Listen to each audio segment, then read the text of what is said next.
So, hey guys, Chauzu here, back with another video against V2 Raid Bonney, and this time we're doing my favorite thing to do when we get new normal content, which is to use chain captains. And funnily enough, this time Raid Bonney is actually harder than Arena Radio actually, but I was able to use two teams, and both teams has Rayleigh, and we have a fighter version with V2 Sanji, and we have a slasher version with V2 Mihawk.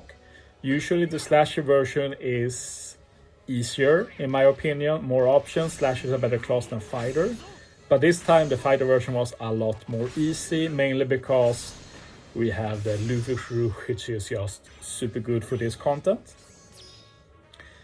And yeah, this could have been a potential close to no slow speed at least, but we have to stall one turn, which is fine since we do need Luffy crew's super swap anyway. So for a chain cap team, pretty fast.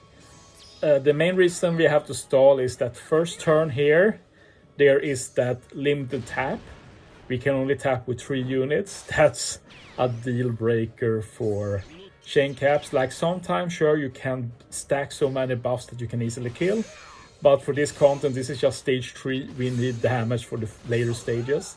But thankfully, the only thing that happens if you stall is that you get ship binded, which is no issue here since Luffy crew super swap, remove ship bind. Funnily enough, this is like the exact same strat we used for the super boss. And before that super boss, I've never stalled with Luffy crew to remove ship bind later.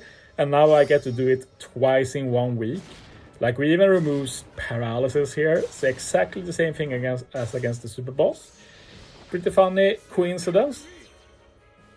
But yeah, we're using Luffy crew here. I'm going to use Garp as well, but Garp does nothing with his special here. It's just that I can't use him in final stage. I might as well use him this stage, right? Otherwise, Garp will have been cool here since he will let us go through barrier, but we break the barrier with the rainbow orb anyway. The main reason I have Garp here is 3. First is a Dex Fighter for extra damage. Second, Kobe support to remove the remaining attack down. Third reason, he has increased damage taken potential abilities. We can remove it final stage. Increased damage taken final stage is a big issue because suddenly the pain damage is doubled. Sengoku here, remove all of the debuffs, gives an orb boost. I just made a video today where I recommend you to buy him. As you see, he's a pretty good unit in terms of utility. And yeah, we're just going to go through with these. Like, honestly, this was my first attempt, and I was like, I can probably improve this, but as you see, we did kill, and I was like, that's fine. My goal here was not to make the best teams. The goal was just to beat the challenge, and I was able to beat it. So fighter was pretty easy. Slasher was a lot harder, and we're actually going to do quite a bit of stalling.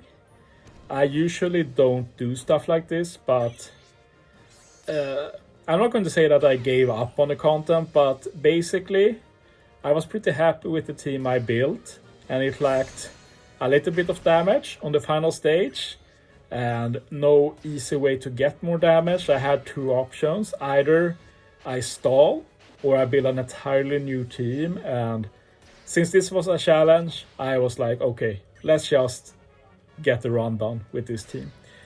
So I think most of you understand why I stall, but for those who don't get it, look at Amand and her CD. She has one of the highest CD specials in the game, and if you do fully max it, you get a very cool bonus to her kit. Usually she does a 20% HP cut, but with her full special charge she does a 50% HP cut. So you can obviously see that in a content like this, with no normal attacks only, that removing half the HP of the final boss is a pretty big deal, and that easily gave me the extra damage I needed. So yeah, I had to stall 8 turns first stage. It feels like 2016 OPTC or something. I've never played that myself, but I've seen videos. It does not look that fun. The community likes to talk about the glory days, the good old days, and sure, it had some good things, but it also had a lot of bad things. To top it off, there's actually some Orb RNG Stage 3. It's not the worst because Mihawk makes it a lot more likely to get Dex and Int that are matching. But as you see here, my Rayleigh got bad luck, so this was close to not killing. Like in retrospect, I should have invested more levels into Amand. And if I lost this run, I will have probably done it. But yeah, we were able to get the kill barely, so we'll take that. Anyway, now is when the run gets a bit more interesting. As you saw, I stalled this team as well, and we didn't get ship bind. The reason for this is that this Kaku recruit actually removes ship bind, very cool bonus, and he's naturally very good for the final stage. I've already used him in a team I made. Or reactions remove Mihawk's paralysis. And yeah, I messed up a bit with this special here. So I'm actually going to restart the game to do the turn again. I like to include these from time to time so people know you can do that. Like if you mess up when doing specials, you can just restart the game, start from the beginning. I want to use Odin before Mihawk because otherwise Odin will extend Mihawk's weaker orb boost. We want the bigger orb boost from the clock buff. On the other hand, what I could have done is use Raid Bonney first, get her clock buff, then use Odin to extend Mihawk's orb boost, and I get both a chain boost and orb boost. But the thing is that Raid Bonney does a chain boost special, and when you use chain caps, chain boosts are not useless, but they are close to useless. Like when you go up to 26 times chain, getting 27 chain is not a big difference. The main chain buff that chain captains want is the chain multiplier growth rate or the increased chain growth rate. Those add quite a bit of extra chain and damage. Hero and Apu here to get some matching order at least, and yeah, we get to enjoy Amand's HP cut here. Amand has actually become more relevant in the game recently since versus Kaido easily charges her. So there's some neat summon teams you can do with Amand and versus Kaido. But yeah, that's the end of this video. Chain captains against Raid 2 Raid Bonney. Thanks for watching, guys. See you next time.